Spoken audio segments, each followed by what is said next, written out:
look out. That's something you'd probably say while you're watching John Carpenter's Halloween from 1978. Co-written and produced with Deborah Hill, starring Jamie Lee Curtis in her first ever movie role. Now she's a legend. Donald Pleasance as Dr. Loomis, kind of a cheeseball, but in all the best ways. Before we get into this movie, I just want to say on behalf of me and Luke, if you're watching Halloween and you see Michael Myers strangling and stabbing people, that's how the two of us feel when you watch our stuff and don't subscribe and like the videos. So just keep that in mind. But without further ado, Luke, Yes, sir. what was your history with this movie and what'd you learn upon revisiting? Okay, actually, I have an interesting anecdote. So I watched this movie for the first time when I was like 12 or 13 at the behest of my mother, who just liked showing us like movies that were a little age inappropriate, but like we were still old enough to think like, wow, this is cool. Classic child of divorce behavior. But uh, actually, in my second grade class, someone came to show us about like the dramatic and psychological effects of music in movies, and they played the entire scene where Dr. Loomis and like the secretary were driving to go get Michael Myers up until when the music kicks in and Michael Myers like grabs her face. And then no more of the movie. It was just that scene. And they even told us like kids can leave the class right now if you need to. But I thought that's like a shocking thing that happened at Hawthorne Elementary School in 2007. What a wild choice. Like this music really affects the audience, a bunch of children. It's also one of the scariest horror movies you've ever seen. Luckily, like there's no shots of Michael Myers' face. I don't think there's any blood. It's just the rain, which it's difficult to see, especially on like an old school wheeled in television. But yeah, that was like very affecting, and I did take away the correct thing of like, yeah, music and movies rules. I wasn't so scarred by it. But yeah, this movie has always been like in the pantheon of all time great slasher, scary October movies. Yeah, I mean, to go off what you said, the director John Carpenter, as I'm sure you know, he did the score. He made the music in One of 3 the days. one of the most clear out let him cook performances in the history of movies. Well, they showed a rough cut with no music to a producer, one of the executive producers, and they were just like, "This sucks. This isn't scary at all." And then they put the music in, and of course, the rest is history. But yeah, no, that's definitely a key component to it. Even playing the music during the opening credits sequence, it's like, oh shit! Like that is the most instant. It's funny that he created it in such short order because it's instantly like your heart's racing. You're like, oh, I don't know what that sounds. Yeah, that's exact. I was watching it and I started going, "Oh." Yeah, this is really kind of the godfather of all slasher movies. I mean, I guess you could say Psycho is, but this really kind of kicked off like, Yeah, Friday the 13th, Nightmare on Elm Street, like everything really I mean, followed this movie. Psycho's one of the greatest movies of all time, but it wasn't like people were rushing to duplicate it. Like movies like Rosemary's Baby and The Exorcist came before this, but this was the first true like you know what you're signing up for, and it's to see the villain who ends up becoming the mascot and essentially hero of the series show up and kill teens, often topless teens. Like this is the godfather of all of those. Yeah, it is interesting because this apparently Halloween, just the word, the holiday in of itself, hadn't really been used as a title or even part of a title for like any movie prior to this, which just seems it's such a simple idea, but it's so effective because, it takes place on Halloween. It's about a masked person terrorizing a town on Halloween night. It's just like the most simple, perfect thing they could have called this movie. It's just wild to me. It was never used before. No, I mean it's yeah, it was untread territory, and now it's been tread to death. The horse has been beaten dead, back alive and dead again. But yeah, this and I think it's an interesting point to bring up of how many things in this movie you see and you're like, oh, the trope of the couple having sex and getting murdered, or the trope of the villain walking while the hero runs and he somehow catches her. But all of those things were new. So it's like you can't like blame this movie for being derivative or anything because it had invented all of these things that we've now seen like parodied and copied into oblivion. It truly is that is always interesting to me because it's almost a victim of its own legacy Yeah. and success. Because, yeah, you watch it and it's the killer's point of view and the breathing through the mask, and even like the idea of a bunch of just promiscuous teens getting diced to pieces like throughout. Like, it's all from this movie, and it seems so cliche, but it's because this is the original. But another one of the tropes I think this movie plays into is like the nobody believes me guy. And that's Dr. Loomis. Of he clearly knows what's what, but nobody believes him. And I think if you'll find like Reddit threads and all sorts of people complaining about nobody believed Dr. Loomis, he was right the whole time. The same as like Jaws or Jurassic Park or whatever, where there's a clear expert. However, watching this movie this time, the folksy sing-songy way that Dexter Loomis, like, he's no man, he's the devil. Like, there's no way you believe that guy this time. Like, Halloween 4, yeah, believe Dr. Loomis. This guy's a crazy person. If I'm the sheriff of this Illinois town, I'm like, no, buddy, I'm gonna need to see something. You are an insane person. It I do have nitpicks with this movie just because they're so funny. That's definitely one of them because he says he hasn't uttered a word in 15 years, but I also know he's evil. It's like, from what? He hasn't spoken to you? Moment where they get to the abandoned house, the haunted house, and he's explaining to the sheriff, he's like, he hadn't uttered a word in but 15 years, and then I saw what was behind those eyes. I'm like, you're making a lot of assumptions here, buddy. He doesn't explain how he ascertained that Michael Myers was like evil incarnate, just to like, I didn't trust the little boy. That little shit is the devil. You know what was cracking me up at the beginning of this movie when they're driving? It's Loomis and the nurse. They're driving to pick up Michael Myers to transfer him. Not a single street light illuminating this mental hospital facility. Except that it was a facility in the middle of nowhere in 1978. I had to accept that because I could barely see it on Yeah. my 4K television. I mean, they don't know. They don't got any lights at all. It's crazy.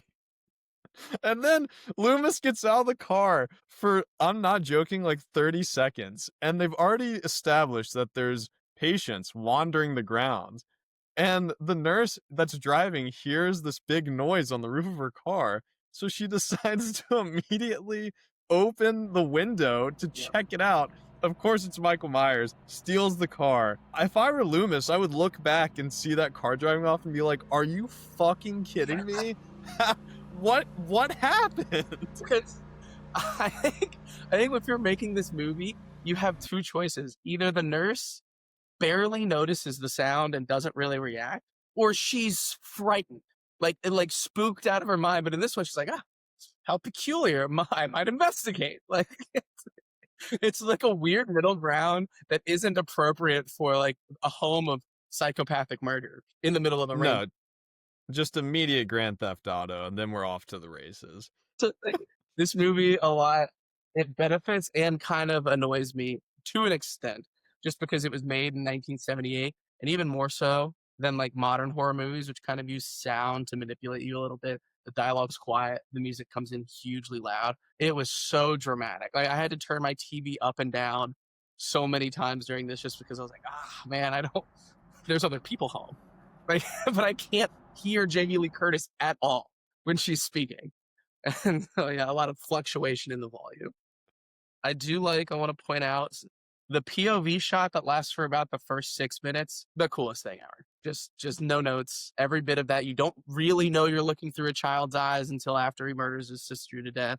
That's amazing. Yeah, everything through when they get to meeting Jamie Lee Curtis walking with her friend or the boy or whomever. Like, it's just like pretty much perfect filmmaking for the first like 11 minutes of the movie. Oh yeah, I mean, that's such an interesting and kind of unique part about this horror movie is most of them you get maybe like 20 minutes of daylight and then it's just nighttime the rest of the movie, and that's when everything gets spooky. This one, it's a good like 45 minutes of just the day. Well, And it doesn't lose any effect on the scares. it's 11 minutes is so spooky that the next 35 40-ish minutes where nothing really happens, but you're still like so caught up in what just happened that you never really lose the dramatic tension. But if you just started the movie with Jamie Lee Curtis leaving her house to like set off for school that day, like, I just feel like they did so much heavy lifting at the beginning that you could really fuck off for large chunks of the rest of the movie and not lose any of the dramatic tension. Yeah, I would agree with that. I do love the slow burn of just seeing Michael Myers just kind of stalking Jamie Lee Curtis and Tommy, the little boy, just throughout the movie. Just you get glimpses of him. It's unique in that like a lot of horror movies, they really don't show too much of the creature or the whatever the thing is Mhm. hunting the main characters because what's not known is always going to be scarier. But this one, like they show quick glimpses of him, but you still kinda see You see him everything. like you see him in full Yeah, costume in broad daylight, which but it doesn't take away from it. It's still scary. and it's Halloween, so you and I know, obviously, and most of the viewing audience, I imagine, would know that that's Michael Myers from the jump. But we leave a mental institution, and then we're brought here, and then there's a creepy 6'8" man in a William Shatner mask. Like, I'm sure we believe that's Michael Myers, but it isn't until later that I mean, Laurie could be hallucinating. For all we know, it's just kind of a spooky Halloween. Yeah, I mean, even she comments on the fact that she just might be losing it. Yeah. But I do love that every time they interact with the girls, specifically when they interact with them before, like, the actual attacks happen, they always just say, "Oh, it's probably like Johnny Tramer from chemistry class." It's like, this is clearly like a 6'5" This man in a mask. This dude, he's got the same build as Rashard Lewis from the Orlando Magic. Like he's not this kid BLR. I wrote down if Michael Myers had better mental health care, he would just be TJ Watt.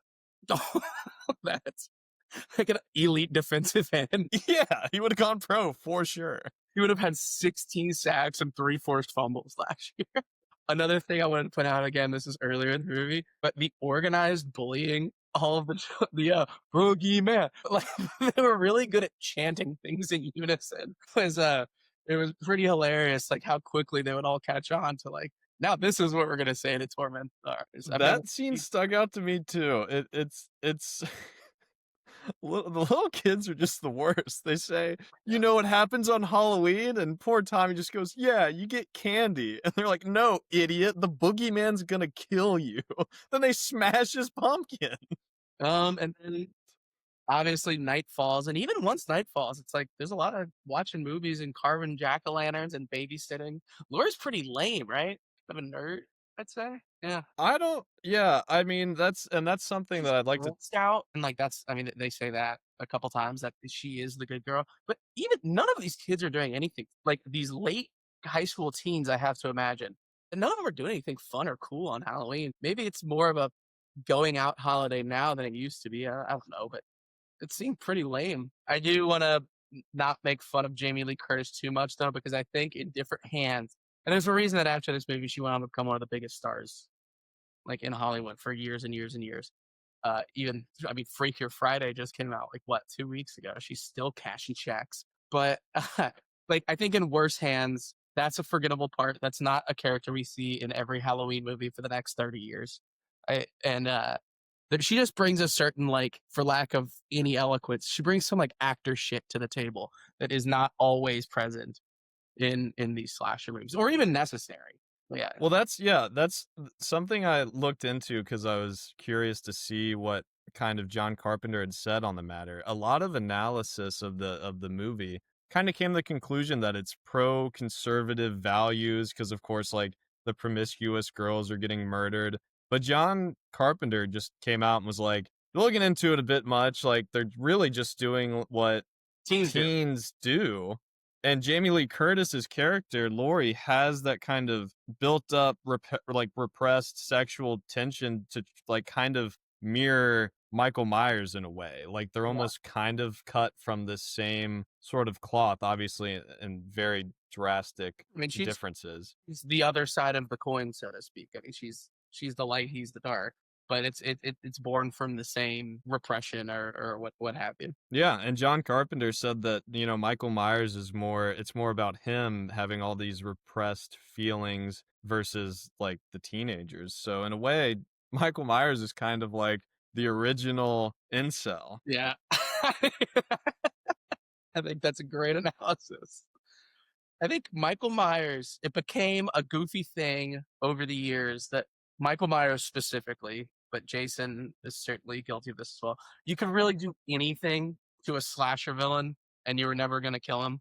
They could take any degree of punishment or anything, and they'd come out on the other side totally aces.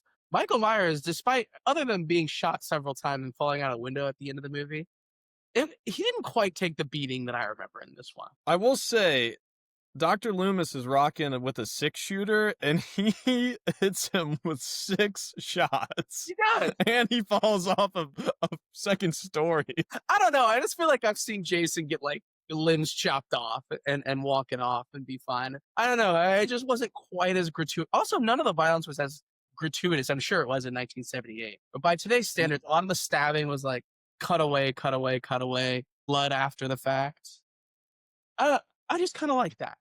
I kind of like the lack of gore and gratuity. Well, that was very purposeful. Like John Carpenter and the kind of crew decided they didn't want it to be gory, but they wanted it to be scary. So that was a very Yeah. purposeful decision. And now, like, all these countless Halloween sequels, like people go just to watch the kills and the Yeah. different gory ways he dispatches of people. But the original idea was like it's less about how the people are getting murdered and more about the story itself. Yeah, which I appreciate, and I love a Final Destination movie or a Saw movie, but I Not like for me. at least 2 of the Saw movies. I do want to talk about Linda, Okay. the other babysitter. There are two very specific things that she does that cracks me up. The first one is when they're smoking a joint in the car. And first off, I don't do drugs. It's illegal. I would never partake in such things. Based on literature I've happened to read on the subject, marijuana can make you very paranoid. And if you've already been experiencing a masked man stalking you throughout the day, Yeah, one of the last thing you do is just get high with your friend. absolutely bonkers decision. And on the way to babysit a 7-year-old. Like, What are someone you doing? needs constant supervision. Again, that would And not sound like some namby-pambies or something, but but that is a nuts decision. questionable. And the best part about it is they're driving towards Linda's dad, who's the sheriff, but they're a good block away. And she just looks at Lori and goes, "Oh, shit, it's my dad." And they just go out of their way to drive up to him as if he like caught them while they're smoking. It's like they're actively smoking and they decide to approach him. Yeah, there's no way their car doesn't reek. No. And also like what? They just act like it's some like impending danger that their dad is like a block and a half away that they drive to. The other thing with Linda, dog that she's watching, Lester, along with Lindsay, the little girl. This poor dog Lester, he's barking his head off, trying to warn them. He's an unsung hero, and he made the ultimate sacrifice, unfortunately. But he's clearly just barking his head off, and then you hear a classic like like a dog is injured noise, Yeah. and Linda's horny ass just goes, "I guess he found a date. He must be busy." What are you talking about? Also, if that's the case, also cause for alarm. Oh, a Yeah. strange dog has entered the house and is banging my dog. Like, it's kind of loser shit. Like, Google, does this movie have a dog that dies? Grow up a little bit. But also, it is jarring every time they just straight up end the dog. It is funny. Any movie, and even in the interviews I watched in the behind the scenes, that was a big point for them. They were like, that's when you know he's evil, is when he kills the dog. It's like, I mean, he's already murdered a few people, but like, I agree. Like, the dog is when I'm like, oh, fuck this guy. Okay, so as far as like the best scares in this movie go, because I feel like I've seen it so many times, it loses a little bit of the fear factor for me personally, but some scenes still get me every time. Specifically, when Lori finally goes over to the neighbor's house and she opens the bedroom door and finds Linda's dead body on the bed with the Judith Myers headstone, Yeah. and then she discovers the other two bodies and then shrinks kind of like into the corner, and then you just see Michael Myers' face fade in slowly right behind her. Everything that happens from when she enters the house, like the cat and mouse with her and Michael, it's just all the visual scares. It's the impending doom the entire time. Jamie Lee Curtis's performance as like she's in distress, but she's also keeping her wits about her enough to like, I gotta fucking keep moving. Like it's all so good. That leads into her screaming, running down the street, and goes to the neighbor's house, and they turn the lights on and look through the blinds and acknowledge that she's in crisis and needs help, and they just turn the lights back off and close the blinds. That in itself is, like, really like, but it's not the craziest thing. Like, would I'm sure a lot of people would react that way. I would have to I mean, at the very least, I'd have to consult with my wife before I consider opening the door. Much like I think like the whole pretending not to be home after turning the lights on is pretty sick.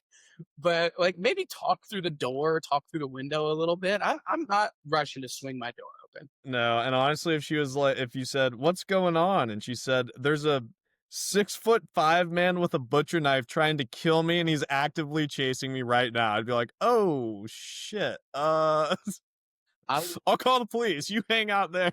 does he want you or Yeah, everyone? is this a communal problem? We just met. And then I mean, I am glad that eventually our guy, Dr. Loomis, who sounds like Keith Morrison from Dateline, he gets to be the hero, and then eventually, I mean, he knows Michael Myers isn't dead, which is pretty dope. And again, he was validated. He was correct in all of his assertions. I just want to make it very clear. I do not blame normal human beings for not believing that the devil lived inside of this child. The one caveat I have with that is there's a point where he's talking to the sheriff and he's like, "Death has come to your town. This dude's here and he's gonna wreak havoc and kill people." And the sheriff just goes, "More of your big word mumbo jumbo." It's like, what are you talking about? That's very clear cut. I do think the argument you could make, the well actually to the situation would be maybe just prepare as if this guy is right. Like he's Yeah. crazy, but like what's the harm in putting some extra resources? Because in this town, there's no teen mischief. All the teens are babysitting, so you don't have to prepare for any egging or TPing of homes. Yeah, it is interesting. I guess we have seen it so many times, it's hard to know if he's really being gaslit by everyone like I feel like he is, or if he's just a loon ball and we're like, "Of course Loomis is right." Yeah, by the Halloween sequels, it's like, okay, come on. I would literally follow this man to hell. Like I believe every word he says. But yeah, Halloween one, I get it. Yeah, very true. But I think the ending might be the most masterful horror movie ending I've ever seen, with him getting shot, 6 times, falls over the balcony, and then that you look over and his body's gone. Someone looking over. Yeah, that's the Yeah. part. It's not like a shitty drone shot. Also, the way and this is something that's completely died in most movies. The way nighttime is actually filled at nighttime in the world. It's just sometimes it is difficult to see, but it just adds so much like natural tension, and it's so much spookier than a sound stage that's lit by artificial moonlight, where it's like everything is so glossy at nighttime, and it almost feels like the sun was dimmed instead of the moon came out. You know what I mean? Yeah, well, that's one of the best parts about this movie is it feels like it could have happened like a street away from you. Yeah, in like a little town in Illinois. I've Yeah. been in that state. Yeah, me too. Could have been anyone. Could have been anyone. Could have been Michael Jordan in the 90s. Dude, now that would have been tough. It's just now that's a movie. We should have gone that direction with the sequels. Yeah, that going back to the ending, like he's gone and then it just flashes to all the different places he's been throughout the movie, and you just have the music playing and his breathing playing through the mask to indicate like he's still very much alive. Mhm. He could be anywhere and he's probably somewhere not too far away. Well, yeah, and And it's he's still got the one track mind of like I yeah, like it's not over. He got away. Like it's a cliffhanger ending. yeah.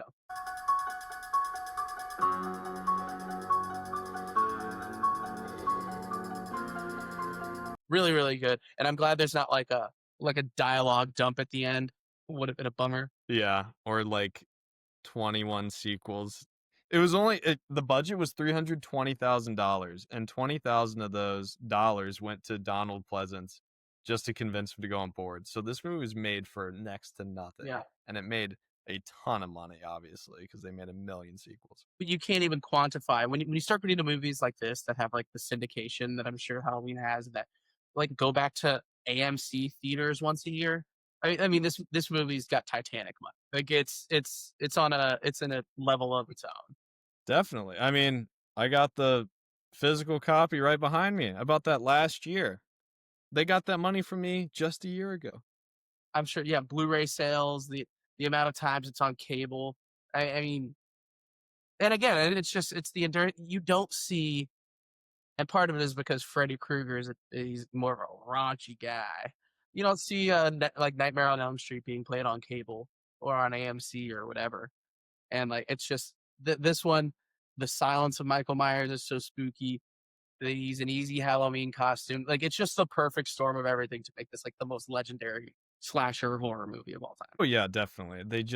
They had such little to work with, and I think a lot of times that forces people to come up with the best Yeah, art. he, like I mean, you have of having him wear a jumpsuit and like a modified Shatner mask. Like that's awesome. But anything else like a leather face mask would have been like I don't know, like you're trying too hard almost. yeah, they just sent the costume dude to a Halloween store and they're like, pick out like 4 masks.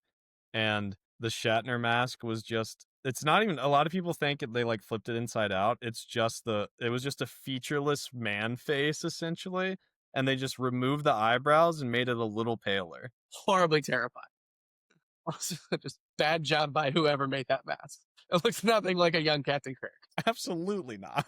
Just imagine you're wearing like the Starship Enterprise, like classic, like orange and black, and got that fucking. Now that's an idea. Just buy a Halloween mask and just I'm Captain Kirk, obviously. That's amazing. Before we sign off, do you have any closing thoughts on the matter? Any last things you want to get off your chest? No, that this is really good, and horror movies should never eclipse 100 minutes of runtime. I agree. The runtime's perfect. You can watch it And in I'm an hour not and a half. one who's like movies need to be shorter. Like I love a long movie. Like, sign me up for Killers of the Flower Moon. Nothing's better than 3 hours of someone cooking. But you just start to lose your scares. Your heart rate can only be high for so long, and this movie it gets you in and out. Yeah, there's a purity to it. It keeps it clean cut, and the beauty's in its simplicity for sure. Absolutely. All right, well, we hope you all enjoyed this video of Halloween and our thoughts on it. Let us know spooky movies or movies in general you want us to cover. Let us know in the comments. Let's get a dialogue going. And remember, next time you hear your dog barking in your house at night at something, it's probably a serial killer with a knife outside. Not an So, orgasm. what'd you say? I said not an orgasm. Yeah, yeah. Took me a second. I'm like, orgasm. What are those? I've never had one, never heard of it. All right. We'll see you later.